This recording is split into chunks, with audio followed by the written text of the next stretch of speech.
ভাই বাঙালি যতই ফ্যান্সি চা কফি খেয়ে নিক না কারণ দুধ চায়ের জন্য ভাই বাঙালির আলাদা ইমোশন মিটার কাজ করে। দুধ চা দেখলেই বাঙালি হার্ট খুলে ছুঁড়ে মারবে। আগে তো ভাই সূর্য মামা উঠলে আর সূর্য মামা অস্ত গেলে মনটা দুধ চা করতে, এখন তো সারাদিন মনটা দুধ চা।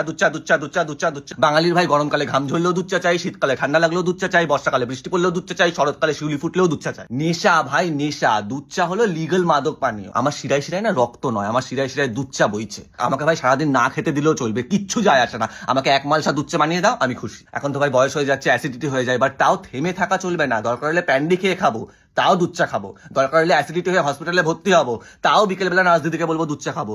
দরকার হলে মরে যাবো, স্বর্গে গিয়ে যমরাজকে বলবো দুধ চা চাই। আরে অর্ধেক বাঙালি তো এমনি পটে যাবে যদি তুমি বলে দাও যে আমি ভালো দুধ চা বানাতে পারি, আদা দিয়ে এলাচ দিয়ে হেভি দুধ চা বানাতে পারি। ওখানেই পোটে ফ্ল্যাট পুরো মাটিতে গড়াগড়ি দেবে। আর এই যে যারা অ্যাসিডিটির ভয়ে র চা খায় না, র চা মানুষে খায়। আমার বাবা ঘোড়ার হিসু বলে ফেলে দিত রচা। এত কষ্ট তো ক্লাস রিপ্লাই না দিলে হয় না যতটা কষ্ট মা যদি বলে যে এখন দুধ নেই রচা খেতে হবে। রচা মানুষে খায় ভাই। তুই যদি রচা খাস, তোর মধ্যে কোনো ইমোশন নেই, কোনো ফিলিংস নেই, তুই মানুষ নস, তুই এলিয়েন। মোট কথা ভাই জীবনে তন্ত্র মন্ত্র সাধনা সবই হলো দুধ চা। দুধ চা যে দুধ চা বানিয়েছিল তাকেও